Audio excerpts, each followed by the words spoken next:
जय Hind defence lovers. आज की टॉप हेडलाइंस कुछ इस प्रकार है। डीआरडीओ अग्नि 6 को डेवलप करने के लिए है पूरी तरह से तैयार। भारत का हाइपरसोनिक लाइट व्हीकल अपने इनिशियल ट्रायल्स के लिए ready. 6th generation fighter program में पार्टिसिपेट करने के लिए भारत ने ऑफिशियली पेश किया है अपना इंटरेस्ट। तेजस मार्क 2 के दूसरे प्रोटोटाइप पर भी शुरू हो चुका है काम और आर्मेनिया भारत से लेना चाह रहा है प्रलय मिसाइल।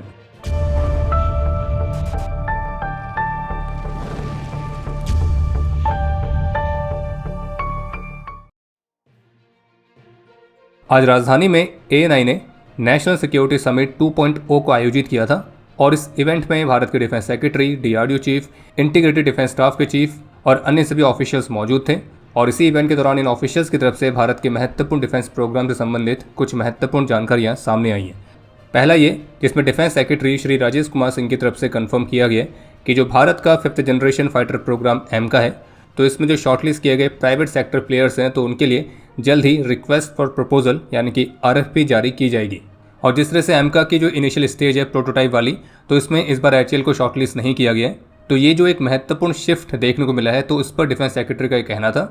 कि भारत अपने भविष्य की कॉम्बैट एविएशन कैपेबिलिटीज़ को बिल्ड और स्केल करने की योजनाओं के तहत किसी एक सिंगल एंटिटी पर निर्भर रहने के बजाय मल्टीपल प्रोडक्शन लाइन्स और कॉम्पिटिशन्स पर जोर देता है। और उन्होंने इस बात को स्पष्ट किया कि भारत की लॉन्ग टर्म स्ट्रेटेजी के हिस्से के तौर पर ही एक सिंगल मैन्युफैक्चरर के ऊपर से जो ज़रूरत से ज़्यादा निर्भरता है, तो उसको अवॉइड करने के उद्देश्य के साथ ही भारत भी अब बाकी देशों की तरह ही उन ग्लोबल प्रैक्टिसेस को अपना रहा है जिसमें पैरेलल प्रोडक्शन कैपेबिलिटीज़ को मेंटेन करना शामिल है। जैसे कि अमेरिका, रशिया, चाइनीज़, दुनिया भर के जो मुख्य डिफेंस प्रोड्यूसर्स हैं, तो उन सबके वहाँ 2 सेपरेट कंपनीज में 2 फाइटर प्रोडक्शन लाइन्स होती हैं। और इसलिए भारत भी अब इस ग्लोबल प्रैक्टिस को अपना रहा है। और बाकी जो कंसर्न था कि एमका की प्रोटोटाइप वाली स्टेज में HAL मौजूद नहीं है, तो इस पर डिफेंस सेक्रेटरी का कहना था कि HAL के लिए बाद में इसमें पार्टिसिपेट करने के लिए जो रास्ते हैं वो ओपन हैं। और हमें भी बेहद खुशी होगी कि अगर HAL एमका की बात की स्टेजेस से पार्टिसिपेट करता है, तो भले ही अभी वो प्रोटोटाइप की स्टेज में नहीं है, लेकिन प्रोडक्शन स्टेज में हम उसको इमेजिन कर सकते हैं और उनके पास अभी भी इस प्रोग्राम में शामिल होने का चांस है। लेकिन उन्हें इस बात पर भी जोर दिया है कि इंडस्ट्री पार्टनर्स के बीच डाइवर्सिफिकेशन भी जरूरी है,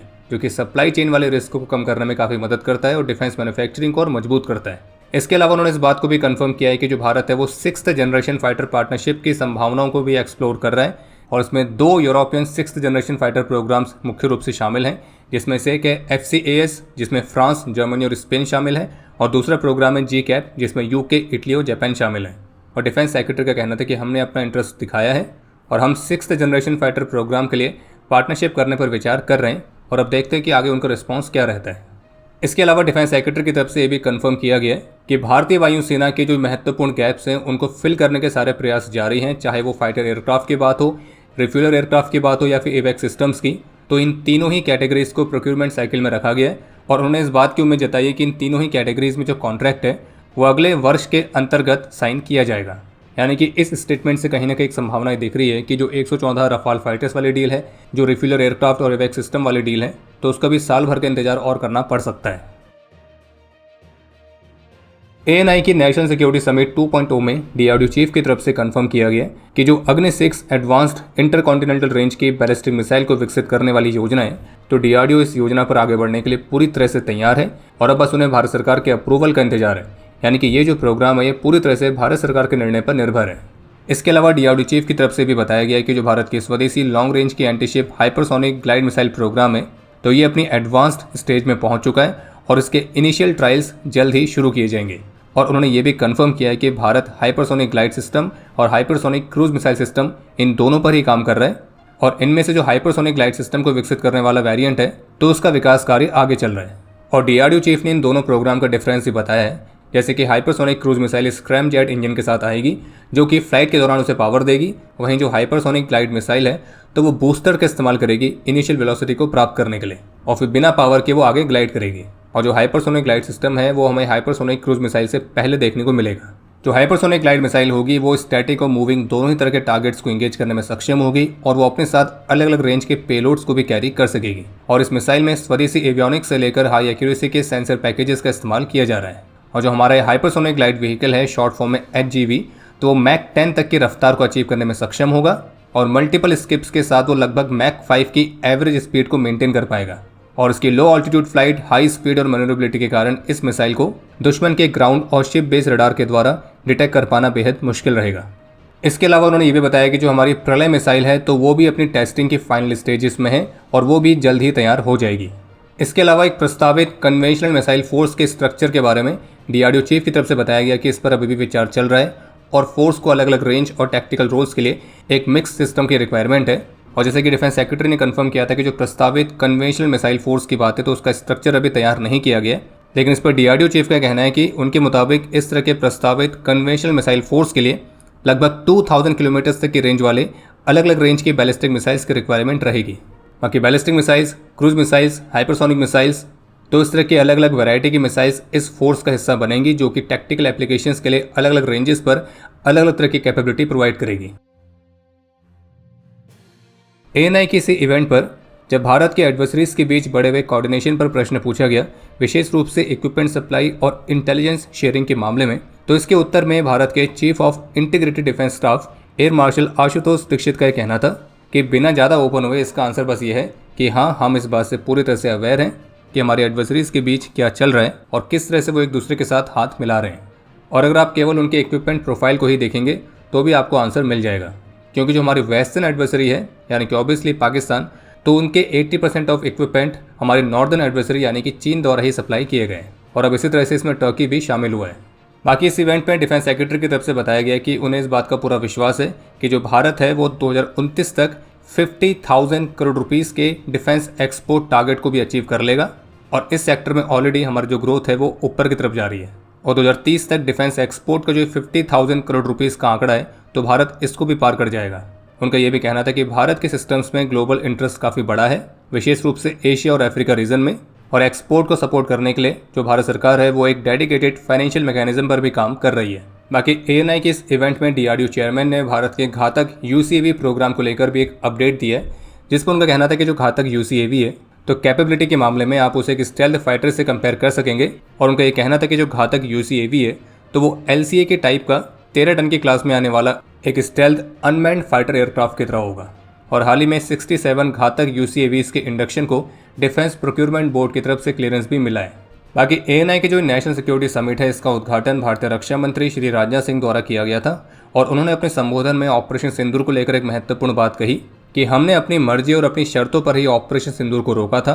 और अगर ज़रूरत पड़ती तो हम लंबे समय तक चलने वाली लड़ाई के लिए भी पूरी तरह से तैयार थे और हमारी जो आपातकालीन क्षमता है वो न केवल तब मौजूद थी बल्कि आज भी और पहले से भी कहीं अधिक मजबूत है। और उन्होंने इस बात पर भी जोर दिया कि कैसे ऑपरेशन सिंदूर के दौरान ब्रह्मोस से लेकर सर्विलियंस प्लेटफॉर्म्स तक जो एआई है यानी कि आर्टिफिशियल इंटेलिजेंस, तो उसे भी हर एक लेवल पर बहुत ही इफेक्टिव तरीके से इस्तेमाल किया गया था और जो एआई है वो हमारी सटीकता और घातकता को नई ऊंचाइयों तक ले गया है। जबकि आतंकवाद को लेकर भारतीय रक्षा मंत्री का कहना था कि आतंकवाद एक विकृत मानसिकता है और यह मानवता पर कलंक है। आतंकवाद के खिलाफ लड़ाई केवल सुरक्षा से जुड़ी हुई नहीं है बल्कि मानवता के मूलभूत मूल्यों की रक्षा की लड़ाई भी है। और आज जहां एक तरफ भारत आईटी यानी कि इंफॉर्मेशन टेक्नोलॉजी के लिए विश्व स्तर पर जाना जाता है, वहीं पाकिस्तान भी एक अन्य प्रकार के आईटी के लिए जाना जाता है, जिसका मतलब है इंटरनेशनल टेररिज्म। और रक्षा मंत्री का कहना था कि पाकिस्तान अंतर्राष्ट्रीय आतंकवाद का केंद्र है। इसके अलावा भारतीय रक्षा मंत्री ने बदलते हुए ग्लोबल ऑर्डर पर भी एक महत्वपूर्ण बात कही है कि जो एक नया वर्ल्ड ऑर्डर है यानी कि एक नई विश्व व्यवस्था, तो ये एक ऐसी दुनिया है जिसमें कोई व्यवस्था है ही नहीं और ऐसे में भारत को इस बदलती हुई विश्व व्यवस्था में और भी अधिक सतर्कता के साथ आगे बढ़ने की आवश्यकता है। Kanpur based defence technology firm MKU limited को भारतीय वायुसेना से एक लॉन्ग टर्म एमआरओ कॉन्ट्रैक्ट प्राप्त हुआ है और इसके साथ ही एमकेयू भारत की पहली प्राइवेट सेक्टर कंपनी बनी है जिसे भारत के ऑपरेशनल मिलिट्री एयरक्राफ्ट के लिए एक लाइफ साइकिल सपोर्ट सर्विसेज प्रदान करने का कॉन्ट्रैक्ट प्राप्त हुआ हो। और अब इस कॉन्ट्रैक्ट के तहत जो एमकेयू है वो भारतीय वायुसेना के महत्वपूर्ण एयरक्राफ्ट एसेट्स को कुछ कॉम्प्रहेंसिव एमआरओ सर्विसेज प्रोवाइड करेगी, जैसे कि advanced structural assessment, system level के रिपेयर्स और डायग्नोस्टिक्स, फुल ओवरहॉल सर्विसेज और साथ ही डाउन टाइम को कम करने और सर्विस लाइफ को बढ़ाने के लिए technology driven maintenance protocols provide करना। और इस सर्विसेज के माध्यम से जो एमकेयू है वो इस बात को सुनिश्चित करेगी कि भारतीय वायुसेना के जो प्लेटफॉर्म हैं वो अपनी ऑप्टिमल परफॉर्मेंस पर रहें, उनकी जो अवेलेबिलिटी है वो मैक्सिमम रहे और साथ ही ऑपरेशनल रेडीनेस कंडीशन में रहें। और आप में से कुछ के मन में प्रश्न जरूर होगा कि जो एमकेयू है तो वो तो ballistic helmets, bullet proof waste, armour, तो इस तरह के डिफेंस इक्विपमेंट बनाती थी, तो वे एमआरओ सर्विसेज में कहाँ से आ गए। तो आपको बता दें कि एमकेयू एमआरओ सर्विसेज भी प्रोवाइड करती है, न केवल एयरक्राफ्ट के लिए बल्कि लैंड प्लेटफॉर्म्स के लिए भी। जिसमें कंपोनेंट एमआरओ से लेकर routine maintenance, diagnostics, testing, repairing, overhauling, upgrades, modernisation, calibration, fire control alignment, paint, coating, field support services, तो इस तरह की मल्टीपल सर्विसेज इंक्लूड हैं। और डिफेंस सिस्टम्स के लिए इस तरह का end to end life cycle support provide करने वाला जो MKU के डेडिकेटेड प्लेटफॉर्म है, तो वो नेवरो के नाम से जाना जाता है, NAVRO। और एयरबॉर्न प्लेटफॉर्म्स जिसमें fighter jets, helicopters, transport aircraft ये सभी आते हैं, और लैंड सिस्टम्स जिसमें टैंक्स, इन्फेंट्री कॉम्बैट व्हीकल्स और एयर डिफेंस सिस्टम्स तो ये भी आते हैं। तो इनके लिए MRO सर्विसेज को कवर करता है ताकि भारत के जो मिलिट्री एसेट्स हैं वो हमेशा बैटल रेडी कंडीशन में रहें।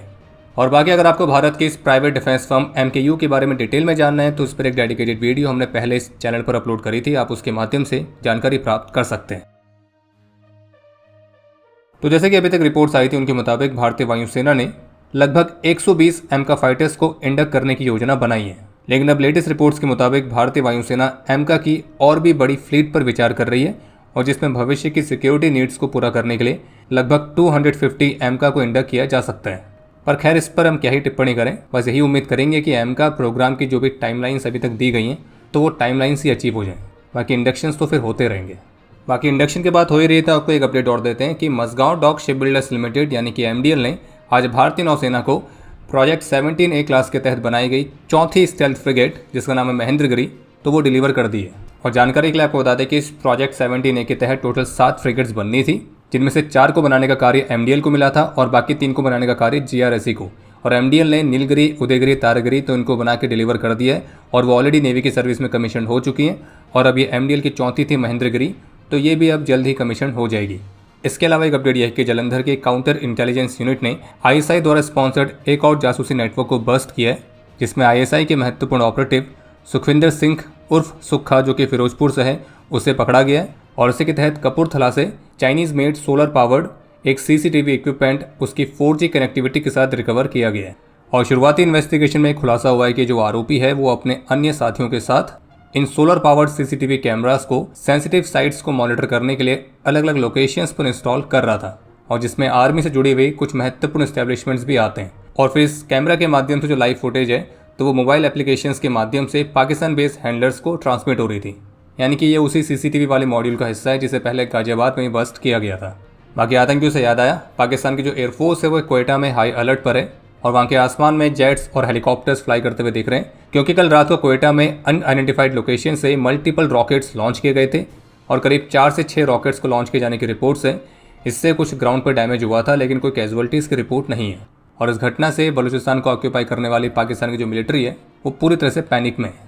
और आपको एक बात और सूचित कर दें कि वेस्ट बंगाल के इलेक्शंस के चलते जो पाकिस्तान के प्रोपेगेंडा अकाउंट्स हैं तो वो बांग्लादेश की वीडियोस इंडियन वीडियोस बता के फैला रहे हैं और ये क्लेम कर रहे हैं कि वेस्ट बंगाल में असेंबली इलेक्शंस के दौरान जो भारतीय सेना है वो सिविलियंस को असॉल्ट कर रही है। तो आपको स्पष्ट करते कि वो वीडियोस फर्जी हैं और वो भारत की भी नहीं है, बांग्लादेश की हैं। और इस तरह की फर्जी वीडियोस फैला के पाकिस्तान का उद्देश्य है भारत की आंतरिक शांति को भंग करना। एक और अपडेट है कि अभी हाल ही में भारत और आर्मेनिया के बीच कुछ महत्वपूर्ण डिफेंस कॉपरेशन को लेकर डिस्कशंस हुए थे, जिसमें आर्मेनिया द्वारा भारत की स्वदेशी प्रलय टैक्टिकल बैलिस्टिक मिसाइल की खरीद को लेकर भी नेगोशिएशंस किए गए और रिपोर्ट्स के मुताबिक जो बातचीत है वो अपनी एडवांस स्टेज में है। और इसके अलावा आर्मेनिया अपने Su-30 फाइटर्स की फ्लीट के लिए कुछ पॉसिबल अपग्रेड्स और भारत की Astra mark 1 BVR air to air missile पर भी विचार कर रहा है। और जबकि आर्मेनिया ऑलरेडी भारत के कई सारे वेपन सिस्टम्स को ले चुका है, जिनमें Pinaka rockets, Akash air defence system, Swathi weapon locating radar, artillery guns, कुछ anti drone systems, missiles, ammunitions और ऐसे अन्य सपोर्ट इक्विपमेंट।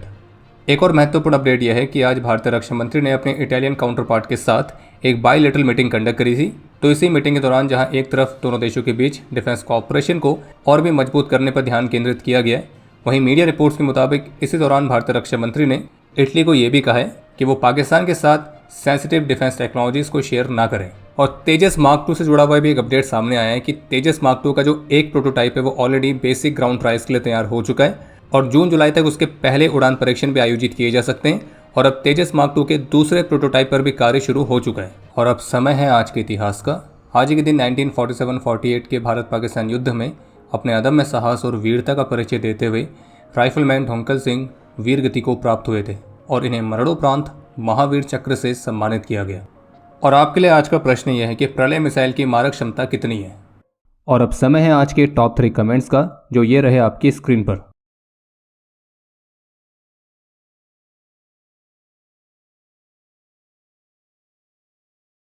उम्मीद है आपको आज का एपिसोड पसंद आया होगा। पसंद आया तो वीडियो को लाइक करना ना भूलें। आपके कोई भी सुझाव या सवाल हो तो उसके लिए कमेंट सेक्शन ओपन है। और अगर आप डिफेंस रिलेटेड और भी एक्सक्लूसिव कंटेंट में दिलचस्पी रखते हैं तो आज ही प्ले स्टोर से डिफेंस स्क्वाड की सुपर ऐप को डाउनलोड करना ना भूलें। और अगर आप चैनल पर पहली बार आए हैं तो squadron.in पे जाके हमारे नए डिज़ाइंस को भी चेकआउट जरूर करें। बाकी जल्द मिलेंगे नए एपिसोड के साथ। तब तक के लिए जय हिंद, जय भारत।